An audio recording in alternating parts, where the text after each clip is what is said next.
Coffee with an Expert is a monthly meeting series, 30 minutes every month to discuss digital manufacturing and smart factories with our GE Vernova experts. Thank you for joining us and see the schedule for the year. Feel free to register for the sessions of your interest using the QR code. You can also access the replay of past sessions, for example, on AI or cybersecurity through this QR code. Next. Today, we are meeting to discuss Smart Factory for Complex Discrete Assembly. So let's welcome our experts, Richard Porter, Discrete Industry Principal, and Davide Cipolla from our business consultant team. They will discuss how concerted digitalization can streamline your operations, boost visibility, and improve quality to ultimately deliver value for manufacturers specialized in complex discrete assembly. Richard, over to you. Thank you, Magali. Right. Passing over to myself. So, as Magali just mentioned, I'm Richard Porter. I am Discrete Industry Principal at GE Vernova. I'm responsible for everything with regards to discrete strategy. That's everything from white goods through automotive to the subject we're talking about today. That's complex discrete assembly. These are large, typically heavy objects that move from work cell to work cell as opposed to coming down the production line, often have a lot of human interaction with them and are very complex. So I will open up the discussion. We have an agenda where I will do an introduction to the subject, talk about how we generate value for our customers.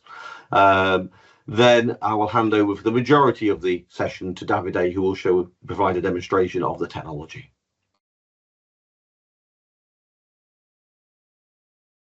One slide about us, just to give you that we have some credibility here. So Proficy, GE Vernova, we've been around for a long time, 30 years. 75% of aerospace companies use our software, but really worth noting that including GE Aerospace and the GE business itself uses our technology. I think it's 13 sites currently are manufacturing aerospace products using this technology. We're also seen in automotive OEMs, we're also seen in locomotives, and I'll talk a little bit about that later on, about the other references. At last count, when we looked at licensing, there were over 40,000 users in discrete manufacturing. So we do have that experience built up over a long time. But that is somewhat, that's credibility in history. Looking forward, we continue to invest. We have released we were the first company to bring a full-featured SaaS MES to market in 2022. As of last year, 13% of the installations were going in as SaaS. So people are taking this on board. Although the vast majority of implementations are still on-prem, SaaS is coming forward, and we believe that is something we'll see more and more of. We acquired Proficy Scheduler last year, something we worked with for many years. It's not a new technology to us, but we've acquired it and integrated it into our product set. And finally, just noting on the bottom, it's recognised by the industry consultants out there, the industry bodies. Gartner have year after year put us in the top performers. IDC have recently put us at the top right as well. So today, I'm just going to talk about the challenges we typically see in complex discrete as compared to some of the other industries we operate in. What our customers want to see as solutions against those challenges, and then the value that we can deliver. How do we create a business case for implementing these systems? Because that's always a big struggle for our customers. Picture on the right hand side there is Wabtec Corporation. They make locomotives. That's a locomotive that's built with our technology somewhere in Dallas. So one of our type of customers, everything from aerospace to large locomotives. Right, next slide. When we look at the marketplace, we like to look at the challenges they're experiencing. We talk to our customers, try to understand the challenges and how we can help address those things. Is there something that we can do to make their manufacturing easier or better or higher quality or lower cost or whatever it is? So if we look at complex discrete, aerospace, trains, machinery, medical devices. These things often are very regulated, have a lot of, by the intrinsic dangers, there's lots of safety requirements around these products, a lot of quality assurance and checks, and got to make sure the product conforms to standards. They're very complex internal and external supply chains, making sure the right material is at the right place. If you don't have that right material in the right place at the right time, and there's thousands of parts to each of these products, if you don't have those things, then the production stops. But I'm not going to go through all 8 of these today. We want to get onto the more interesting stuff that Davide is going to show. So just to take note, the ones that the demonstration will focus on mainly today: regulation and safety, making sure the product conforms to specifications. We're going to talk about material management and how the material flows through the process, how we make sure we track and trace that material, so we know that it's gone from this station to this station and this person interacted with it. So we have that material management tracking and traceability. And then second to bottom here, limited insights from paper-based systems. Most complex discrete, when we go and visit them, they still have a lot of paper out there. You walk around a turbine hall where they are manufacturing a turbine, and you see lots of very complex pieces of material or partly constructed work in progress and pieces of paper stuck to them. And if you've got that, it's very, very hard to control the process, but also to have that data gathering that allows you to say, where are my inefficiencies? Where are my breakdowns? It makes it much, much easier if you can get away from paper into digital systems, so we can do the optimization that we wish to do. So what do we desire? Yeah. The solutions that address the challenges we're talking about. So regulation and quality assurance. We need to have systems that make us compliant with safety and regulations. In aerospace, we're talking about AS 9100, for example. We have that consistent quality and full traceability. We want production processes that reduce the inventory, so there's not massive amounts of inventory around, so we can track it and reduce it. But at the same time, if we are reducing the amount of inventory around the process, we've got to make sure we still got availability, so we don't disrupt the manufacturing process. We see, actually, although everything you hear in the news about negativity, or the negativity you hear, we're actually seeing a lot of customers who are struggling with capacity. They need to get more products through those assets to satisfy current demands. So driving up efficiencies, reducing inventory, but don't cause downtime. And we're going to talk about sort of clear visibility and a single source of data, gathering data from everywhere, so that we can look at our inefficiency, we can look at our downtime, we can look at our costs, remove the paper, make people's activities more efficient. And then just to say, as I mentioned earlier on, we do this everywhere. If we want to talk about this later, each of these these references, they have they have hyperlinks to them. So Wabtec is locomotives. They removed all that paperwork on their shop floors. YTO are a Chinese tractor manufacturer, put in a full MES, integrates with their ERP system, integrates with their PLM, they've been successful in reducing their work in progress on the shop floors and reducing the amount of downtime. Nissan uses it all over the place, Japan, UK, and a lot in the US as well. They run at 6 Sigma levels of quality. And we do a number of things around predictive maintenance, for example, around their mobots, so we can predict when things are going to fail. And then, of course, our own business of GE Aerospace. Again, it's pretty similar to Wabtec in that we've put dashboards in place, we guide operators, and we've improved productivity. When we look at those challenges, we need to try and convert those to value. Now, when I look at a value map like this, so this is an activity we can do with our customers. On the left, you've got growth. How can I make more or sell at a higher price? This will allow us to generate more revenue for the business. And that can be through selling at a higher price, can be quality assurance, for example. We make a better quality product, we can sell it at a higher price. We might be able to make things faster, get more through the plant, therefore sell more.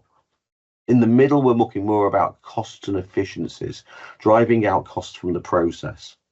So that could be looking at energy costs, sustainability, linked to sustainability, could be driving out work in progress and inventory, could be using less labour, trying to automate some sections of it, and so forth. And over to the right, the value is a bit more intangible.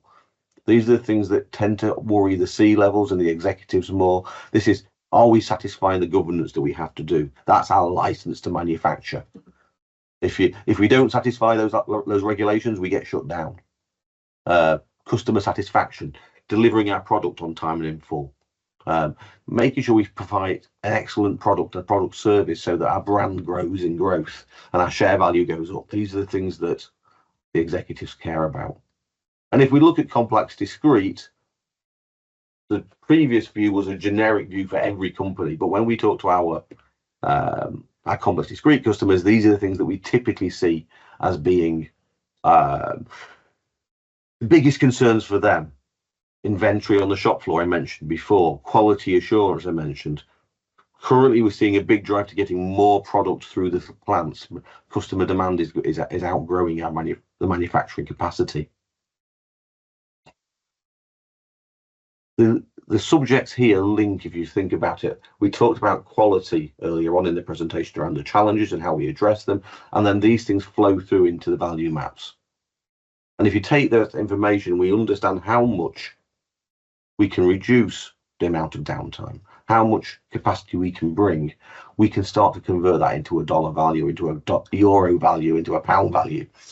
We can look at this in terms of how much benefit could we bring if we implemented everything across your company, across all your sites. This is based on what we know about the amount of benefit we brought to our customers over many years, based on statistical information that comes from the government, in this case the US Department of Commerce, and how typically companies in certain industries break down their costs, based on what's in your annual report, looking at your cost of goods sold, looking at your revenues, looking at the inventory, the stuff that you report and have to report. We can make an estimate of how much benefit we can bring for you. And on the right-hand side, again, the intangibles, the regulation, the operational excellence and sustainability. These are all things we can impact. And if it is interest to you, we would love to work with customers to actually work with you to understand how we do that and focus in on a particular business case around the particular challenges that you are seeing. So that's all I wanted to do in terms of opening. I think I've taken 15 minutes there, so I'm leaving 20-25 minutes there for Davide. So moving on to the next stage, Davide is going to talk about how we actually deliver this and what it really looks like in terms of the product. So Davide, over to you. Thanks, Richard. My name is Davide Cipolla. I am a business consultant from the pre-sales team, and our job is to listen to customers and understand how we can help. What I'm going to present today is a short demonstration of our product around one of the topics that Richard introduced, which is how we manage quality and adherence to specification, and then how we manage materials and the traceability part. So let me share my screen and start with the demonstration. Of course, it's just a tiny part of our solution, but time is king here. So what you're seeing on your screen is the client of our Proficy Smart Factory application. This, as you can see, is a normal web browser. No plugins, no applications are needed. And I am logged in now as an administrator. I will be taking a few roles during the demonstration. I'm starting with this page. As you can see on the left, we have a lot of applications, but I'm starting with the work order manager page. And I'm looking at a particular work order for a complex discrete manufacturing order. It's been simplified a lot because we only have 4 operations here. Normally there is a lot more. But as I said, I want to focus on the inspection part. So as you can see, we have many operations in sequence, and now these operations have been completed, 10, 20, and 30, and now we're looking at the inspection operation, which is carried on at an inspection station. It's a manual inspection performed by an operator. So as let's say as a supervisor, I can go to this screen and see what is the progress of my order, what has been happening here, and so on. If I move to the operator screen, which is the screen where the operator would report their job, it looks like this. And as you can see on the screen, we have at the top some boxes which represent the stations for which an operator can be responsible. So in this case, I'm looking at all the tasks, all the operations are located on my inspection station that you see highlighted here. And you see there is a list of tasks and operations which can be performed by this operator. I want to go to perform this operation, which has been initiated. As you can see, it's in progress. And the first thing I'm going to do is to clock on, meaning I want to take ownership and responsibility of this operation. On the left, I can see the list of lots on which I can work, and I can switch from one to the other. And then I can see a number of tabs here that help me as an operator to do my job. And I can have, of course, documents, standard operating procedures, work instructions delivered here. I can have properties related to my order. I can have a BOM, but in this case, there is now material to consume. And I want to come to this one, which is the quality tab. The quality tab basically helps me report what quality measurement I am doing. And when I say measurement, it doesn't limit to manual measurement. It can also be measurement performed by machines, performed by laboratory equipment, and so on. In this case, we are doing it manually, and I have a number of characteristics to measure and to assess to report the quality of what has been produced so far. So as you can see, for one of the characteristics, I also have a specification defined, which can come from the customer, from the regulation, from my internal R&D team, and so on. And of course, in this case, I have manual input, so I will manually enter data. And I want to simulate that there is a quality issue here. So something is outside the specification limits. Let's say the rest is okay, but I am not really happy with the final result. So if I try to complete this inspection operation, the system will not allow me to do that because, of course, something is out of specification. So the option here to manage this is to create a non-conformance. In complex discrete industry, this is normally the workflow. There is no real scrap. Items are repaired and managed, sometimes with rework, sometimes with change of product code and so on. So let's create a non-conformance here and report that we have a problem.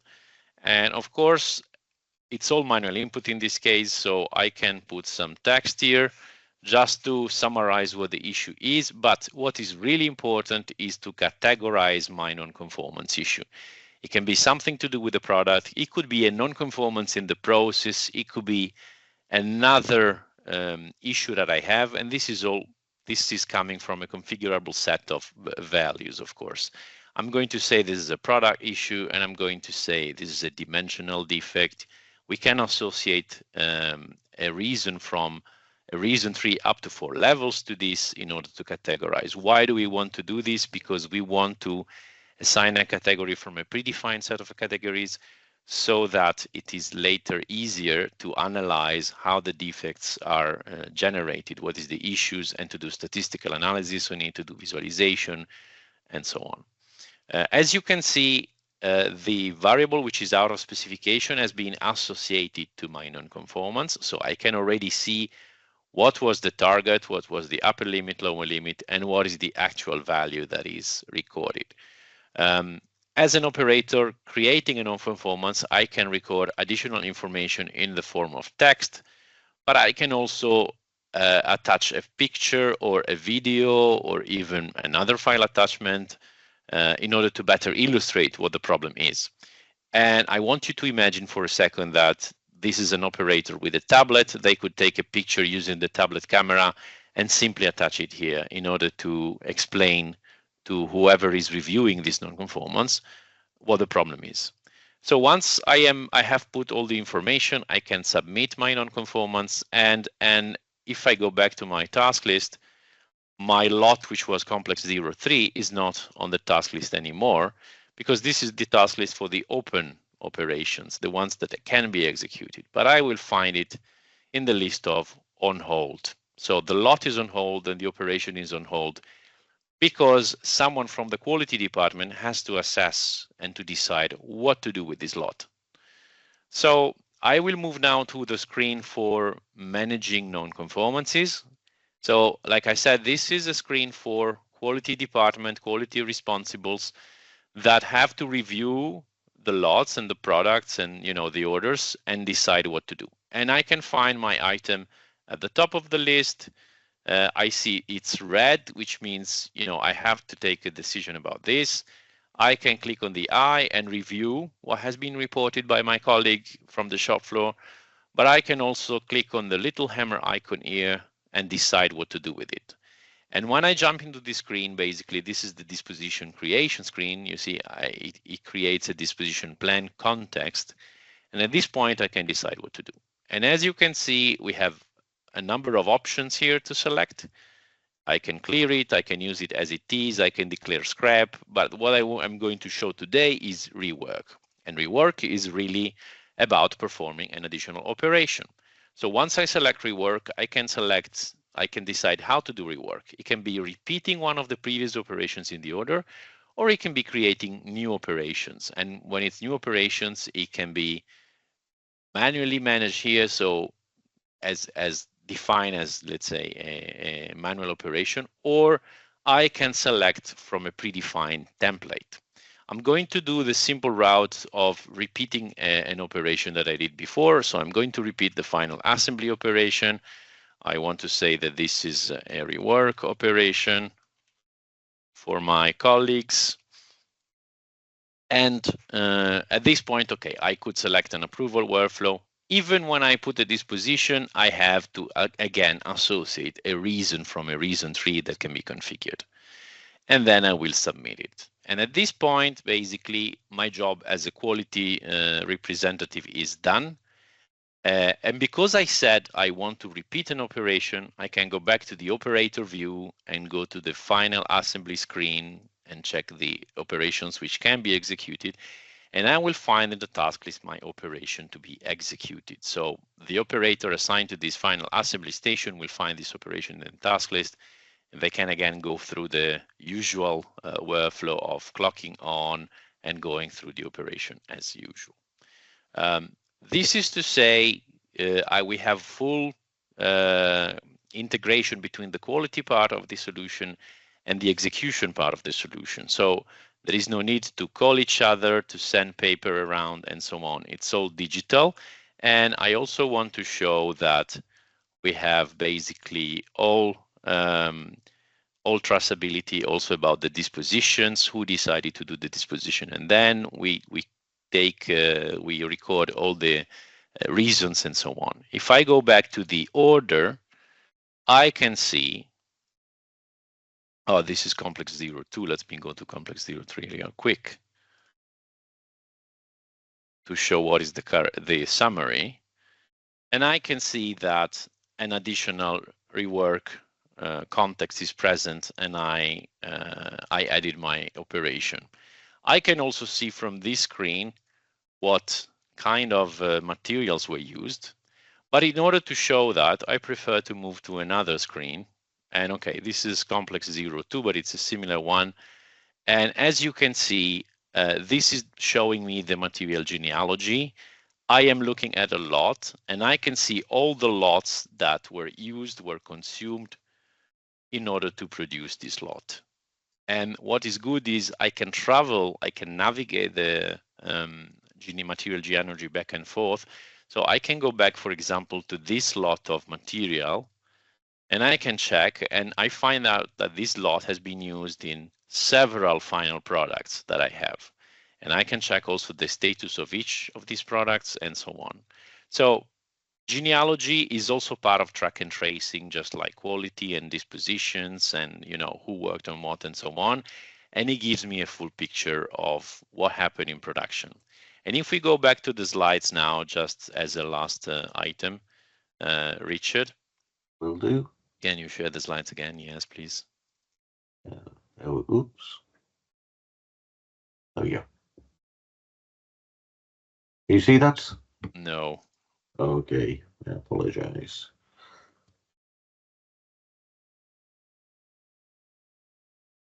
Share again.